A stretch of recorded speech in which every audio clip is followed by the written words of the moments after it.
Hey, Cubs fans, and welcome to another edition of Cubs on Tap. I'm your host, Nick, joined by my co host, Rich, and we are here to break down a pretty uneventful ball game. You go on the West Coast, you have some late night baseball, you might expect some eventfulness, but that we did not get that at all. Nonetheless, Rich, how are you doing tonight, man? Oh, not awful, not great. It was like you said, just kind of a lackluster game by the Cubs tonight.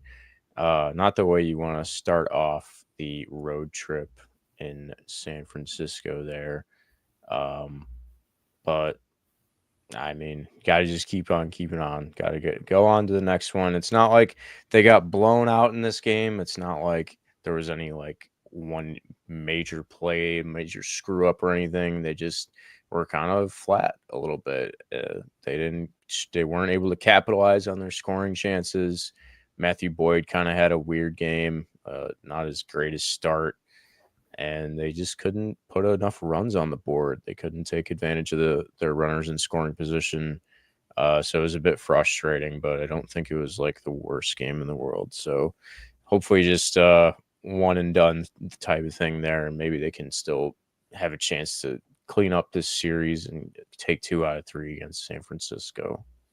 Yeah, I agree with you 100%. No panic over here, but it was just a very flat. They just looked flat out there the whole time. To me, that Chapman home run felt like the nail in the coffin right there, and it was only the bottom of the sixth. So it just shows you that this team sometimes gets into those modes in offense where they just can't get that timely hit, can't get that clutch, hit to break it open here. They go 2 for 6 for runners in scoring position. It's just not going to get it done. But you did mention something just right out of the gate that I would love to talk about, and that is Matthew Boyd. You have your ace on the mound. You have your guy that is usually just shut down, that give you, 5 or 6 of 2 or 3 earned run ball, quality starts. And tonight it just seemed like he just did not have it. Breaking stuff looked very flat. Guys were kind of just timing up his pitches a lot better than what's been going on lately. What did you see out of Matthew Boyd? Yeah, 6 hits, 5 earned runs, 3 walks, but also had 8 strikeouts. It was weird, very weird start. Yep. Um, you know, it, the Giants also just have one of those lineups that's similar to the Brewers, where you're like, oh, they just like kind of grind out at bats. Like there's not a lot of easy outs in their lineup. So I think the way Matthew Boyd pitches, he kind of is forced to like work on the margins of the zone a lot of the time. So he does tend to walk guys at times, but it can kind of like your pitch count can get kind of high against a lineup like this that are just out there grinding out at bats. So uh, again, like we were saying before, it's not like the worst thing in the world. I don't think this is like Matthew Boyd is hurt or anything. It's just one of those games that the Giants got to him. He still went 5 1/3 innings, so made it into the sixth. So wasn't like he got bounced in the third inning or something like that. But also, 5 earned runs is not great, but it's just like a yo-yo type of game they had. Like there's a lot of good or a little bit of good and a little bit of bad. So I don't know. Yeah, no, that's a great way of describing it. It just felt like a lot of back and forth. It felt like they might get over the hump and just break out offensively, and especially when it was 3-2, I thought they were at least going to tie it again. But Yeah. like we said in the sixth, that really felt like the dagger there for Matt Chapman. The guys that like did most of the damage was like Heliot Ramos and Wilmer Flores. Other than that, like Boyd, he didn't really scatter hits all the way across. It's just I think like you said, guys were kind of figuring him out. He just didn't have it tonight, didn't have his best stuff. So I'm not too worried. I'm not too panicked about Boyd at all. If anything, I have a little more fear. I don't know about you, but fear with this offense. Like it's felt like something that used to be very consistent in the first half of the season and has now gone to back and forth, a roller coaster, if you will, of just good, bad, ugly, awful, fantastic. It's just, it's not where you want to be at in this point of the season. Yeah, I mean, I feel like they had their best chance to put more runs on the board in that first inning. So they had, with 2 outs, Suzuki and Pete Armstrong both singled, got over in scoring position, and then they kind of got ump jobbed a little bit. And when Carson Kelly came to the plate with 2 guys on, and he got called out on a third strike that was outside of the strike zone. So they kind of got unlucky on that front too. But yeah, to your point, there's I think at least 2 or 3 other innings where they had multiple runners on base, and were only able to put up 1 run in the second inning and then 1 run in the fourth. So they definitely had those chances, right, where they could have strung a couple more hits together and you know put something together, but it just didn't happen. Matt Shaw thankfully had another RBI, so he has continued to look solid. In addition to playing Gold Glove caliber defense, I think it was earlier today, I saw on Markey posted something on X. Matt Shaw has the second most defensive runs saved out of all third basemen in Major League Baseball this year, with 9. And he missed a month of the season when he got demoted to AAA too. So that's more than Matt Chapman has. That's more than Nolan Arenado has. The only guy who has more than him is Ke'Bryan Hayes. So I thought that was kind of a little bit of a crazy stat. It's like, damn, Cool stuff. like going into the season, Matt Shaw was like, it was like a question mark if he could play third base, right? Like, because he came up as a shortstop and a second base. He was a middle infielder in college and the early part of his minor league career. And over the course of a season, he has turned into an elite defender at third base, which is mighty impressive in addition to the second half that he's having. So, like, all of a sudden, it's like, wow, you have a guy you could fall back on at third base. Whereas, how long have the Cubs been trying to figure that out, right? Like last year is Christopher Morel. Like every guy they had last year that playing third base, Isaac Paredes, is off the team now. Yep. And they didn't trade for anybody at this deadline because they believed in Matt Shaw, and there's nobody in free agency coming except for a Eugenio Suarez, who's going to be 35 next year, I think, and then possibly Alex Bregman, who's going to cost an arm and a leg if he opts out of his already expensive deal. So like, there's not a lot of options at third base, especially after they traded Cam Smith. So that's kind of nice. Sure. Like they have a third baseman. Like Matt Shaw is a real deal third baseman. There's no like, oh, well, he needs to move to second base eventually. Like I feel like that narrative is just gone. Oh yeah, that's completely gone. Yeah, it's vanished. I mean, his defense is off the charts good, and like you said, it was a question mark coming into the year. That's why it was really cool to see him step up. And for me, he's been the biggest bright spot since the All-Star break. Is just even his bat, like he's just turning into a guy that you can see the future in, kind of like Cade Horton too. These young guys are starting to really flash some signs of greatness for years to come, and that's very exciting to see. And I really fully believe that these young guys are going to be what gets you to this next half of baseball that you need. If you're going to remain in the division race, these young guys got to continue to play, Craig Counsell, play, and also yeah. do No more random days off for Matt Shaw, please. No punting on off days. Here's the thing: you can't punt on an off day when you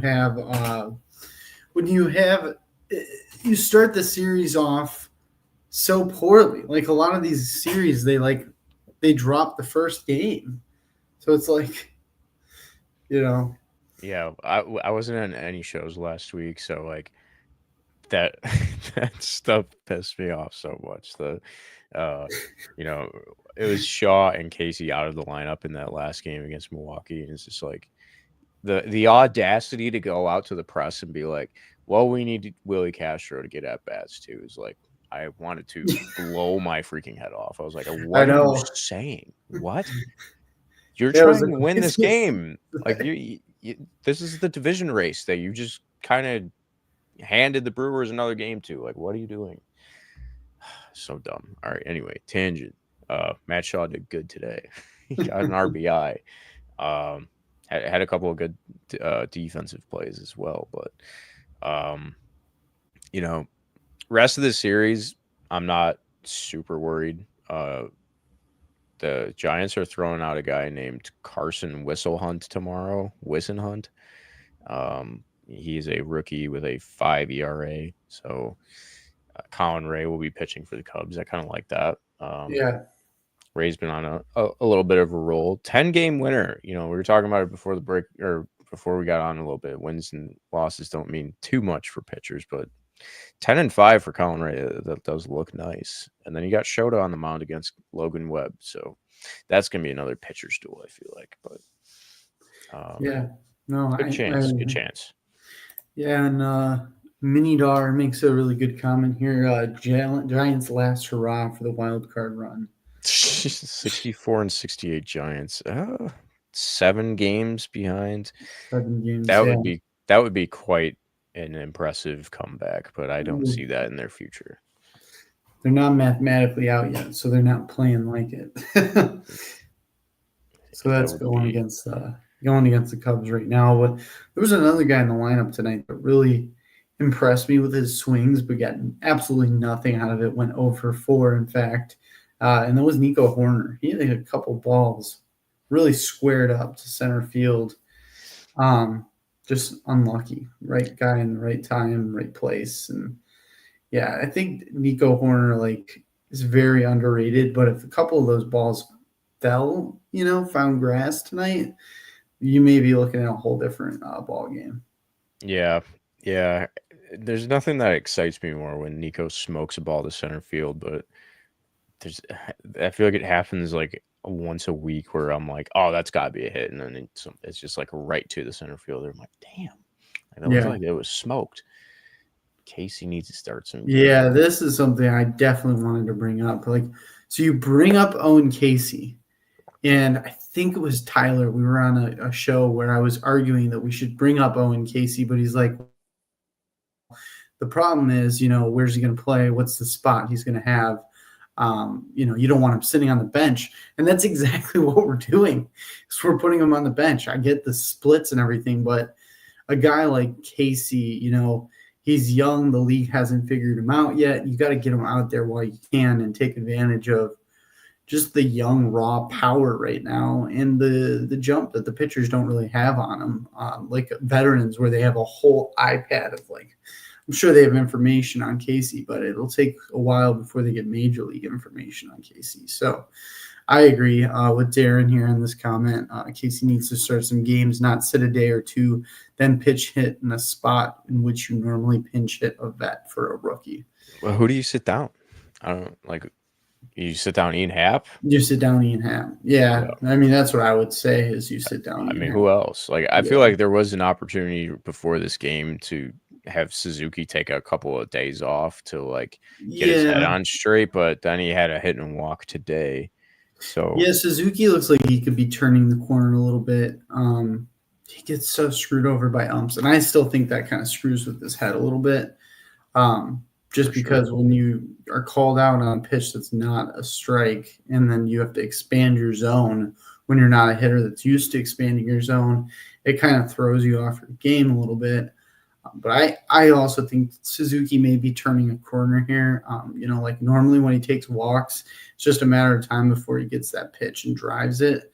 But Happ, dude, I mean, I get the underlying, I get the walks, I get all that. I get the advanced statistics. The eyeball test and the feel is just maybe he needs a little time, Yeah, it's really tough watching Ian Happ take at bats these days. I don't want to not like it, but it's very frustrating. Very frustrating. And to your point, he does take a ton of walks though. He's batting .228 over the last 30 days, but with a .363 on base percentage. He just takes a ton of walks. He's got a good eye at the plate. Which is fine when you have other guys hitting behind him, but when you have an offensive slump like they're going through, you got to just get power. And when they had Casey in there, it just felt like a different lineup. It just had a different feel and look to it. And I don't know why you would not give Hap some time. Let Yeah. Casey go out there. And I mean, if they're gonna keep Ian Happ in the lineup, maybe they should just put him back in the leadoff spot so he can just take walks, because Michael Bush has been very bad in the leadoff spot. Yeah, yeah. To me, Horner needs to be up there if over Bush for sure. Yeah. So they do Horner against lefties. Yeah. But like Horner can definitely lead off against either split. Yeah, exactly. I feel like that's relying on the analytics a little too much. Which they do. They do, definitely. They rely on the analytics way too much. Yeah, Bush has his worst WRC plus out of the leadoff spot, out of all the other spots that he's hit this year. There's some analytics for you. He had his best when he was batting third and fourth, so I would put him back in those spots. And maybe throw Ian Happ back in the leadoff spot just because he likes to take walks. You got to get on base every, if you're going to keep playing him and not start Casey, right? Yeah, true. Well, yeah, you can't bring up Casey and then just let him sit on the bench. First of all, it's bad for his development, but two, you're just wasting a resource that's right there. Plus, you kept him at the deadline. Show us why you had to keep him. You couldn't make any trade with anybody for him. I get it, but show us why. Yeah, I think the most annoying part about that too is all the stuff around when PCA was coming up and Matt Shaw was like, well, we don't want to bring these guys up unless they're getting consistent at bats. But now you're not doing that with Owen Casey, who is your number one prospect, who, like you just said, you clutched at the trade deadline because apparently you think he's the future of this team. If that's true, how come you're not putting him in the lineup every day then? If not here, then in AAA, so you're not stunting his growth. I don't get that. So, might as well have just traded Kyle Tucker if you're. Yeah, because Owen Casey's the right fielder of the future. I don't know if you know that, but I know. I just I want to see him out there more. Yeah, that's all. But yeah, I mean, this was just a lackluster game. Honestly, I'm sure the Cubs just want to flip the page into tomorrow, and you already kind of mentioned their matchup tomorrow. I'm going to try to do the name. Carson Weisenhunt is the name. Weisenheimer. Yeah, he's definitely gettable. This is an arm that you got to get to, and you have to try to put the pressure on him early, and take the pressure off of Colin Ray. Another 8:45 game tomorrow at the Bay. I mean, Colin Ray sit Hap and play Casey. Play Casey. Yeah, you have to. I agree. Colin Ray's only given up 4 earned runs over his last 3 starts, and those were against all division opponents: Milwaukee, Pittsburgh, St. Louis. So he's got a nice little streak going. Would love to see that keep continuing against the Giants. And then, like we said, Shota versus Logan Webb. That will be a pitcher's duel, and that will not be an easy game to get, but Shota's pitching well.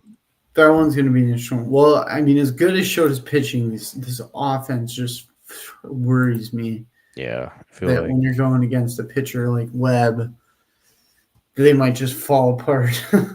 And it could be one of those games that goes 0-0 to the 6th or 7th inning. But we're just not going to be able to get run support for Shota is my biggest concern. Right now, even OK just put it just feels like Cubs can't score no matter who is pitching. They kind of showed some signs of life in the last couple series, but yeah, who's pitching on Saturday? We need that guy back. Who did they face? Saturday. Hendricks was on Sunday. Medeiros. I don't know. I didn't watch that game, but he gave up 6 earned runs. That was when they had that 12-run blowout. Yeah, that was like a classic first half Cubs game. It was. Where they just had a barrage, and I was like, damn. they're showing signs of life that they can get back to that point. But at the same time, I mean, the offense was flailing tonight with runners in scoring position, not getting more hits to tack on. It's a little worrisome. The offense is my biggest concern, which is actually shocking because I never would have said that in the first half. And I never would have dreamed that my biggest issue would be the offense in the second half. But Yeah, they just need one of these guys to like snap out of their like major funk. Like over the weekend, Tucker had an amazing series and they won all 3 games. Like yep. Suzuki needs to have a big series, or like Bush needs to get back to what he was doing in the first half. I don't know. One of these guys needs to just get back to what they were doing. I mean, PCA had a decent game today, had a couple hits and stolen base, but I just feel like there's been a real big power drought between Bush, Seiya Suzuki, PCA, obviously Tucker until before the Angels series. Like they need to start hitting some home runs again. I'm not saying you need to do that this series because you're facing Logan Webb and you're playing in San Francisco. Not a great home run park, but no, you go play the Rockies in Colorado after this, so maybe that's an opportunity to get back to what you were doing. When German Marquez is on the mound with his 5.67 ERA in Colorado, the temperature dropped here. I'm sure in Colorado it's even colder. So I don't know. Let the ball fly, brother. Let the ball fly. Yeah, no, maybe they could just have a home run barrage and snap out of this funk that they're in. We were saying earlier in the season that they're so dependent on the home run ball. And then with the Wrigley wins, maybe that knocked them off their game. But if they can go to Colorado, they'll hit a bunch of bombs and get back into it. Yeah, the other thing that needs to happen is the Diamondbacks need to win a couple of these games against the Brewers here. They put up a fight today and tied it at 8 in the 8th inning, I think. And the Brewers, of course, are like melted down. Walked it off on a sacrifice fly from Isaac Collins. Bastards. So yeah, Cubs are 6.5 back in the division again. Damn it. Yeah, it's a tall hill to climb. That's why when you lost the last game with the Brewers, it was very different, 7 games back opposed to 5 games back. Would have been huge. Yeah, it would have been huge. But Craig Counsell chose to punt. That's neither here nor there. Final thoughts on this game, the games upcoming, Cubs in general. Any final thoughts? Yeah, we just need more. We need more offense. We need more explosiveness. We had a little bit in the first inning there with Pico Armstrong stolen base and stuff like that, but like, just you need to be more consistent. We need to string more stuff together. Don't let the Giants take 2 out of 3 against you. That would really suck. Like they are below 500 team. The Cubs play, I think after that Brewers series, 24 straight games against teams with a record below 500. Wow. Like this is the time to make some hay. Like they need to stack some wins, stack series wins, get some sweeps. Like hopefully a sweep would be on the table against Colorado. Theoretically. I mean, we got some easy games coming up, so they need to take care of business a little bit here and hopefully close the gap with the Brewers. Diamondbacks, please help us. FTB, FTC, all that good stuff. Yeah, literally. Yep. Yeah, my final thoughts are I agree more. I just want to see more as well. I want to see a lot more aggressiveness on the base pads. I think they've really gotten away from that. I don't know why they have. Probably because they don't have as many guys on base, and it just feels like that. So they got to do more offensively. The pitching is you just are pissing away so many good pitching performances, and it's very upsetting because there's been a lot of games that you can win that even your bullpen tonight kept you in this one. You could have come back and put some runs on the board and won this one like good teams do, but they did not. So moving on to tomorrow and the rest of the series, and like you said, we are going to be playing the Rockies, which is kind of exciting. But every team is an MLB team, and they can beat you any day of the week. So, well, this was fun, man. I just want to tell the audience where they can go to find us. You can go to ontapsportsnet.com. Go check out what is on tap. We have Bears coverage. Obviously, the Bears are really close. I'm really excited for the season and getting my heart broken, just like every year. We got Blackhawks of Four Feathers podcast, one of the best Blackhawks podcasts, in my opinion. We got Bulls, and yes, everyone has people in their lives that are fans of this team. The word on the street is they are now fun, bad. The White Sox, we have lots of good coverage on the White Sox. The team over there does a great job of hanging with the punches, and they have a lot of hope too, just like those Bears fans. Too bad Colson Montgomery can't take every at bat. Yeah, that would be awesome for them. But yeah. So we will be back on the mic Thursday. We don't know what order or who will be on, but we will be back on Thursday, hopefully to break down a series W. But Rich, what do you say we get out of here the only way that we know how? Before we do that, also use the promo code ONTAPSports for 10% off at Obvious Shirts. Obvious Shirts, yep, 100%. And if you need that promo, go look at our brand new banner photo on X that Tyler was gracious enough to complete for us. And so yeah, go check that out. Go use that promo code for Obvious Shirts. So help us out. Oh yeah. And also fuck the Brewers. Yeah, also fuck the Brewers. And fuck the Giants, FTG today. FTG as well. And always fuck the Cardinals. And go Guppies. Hell yeah.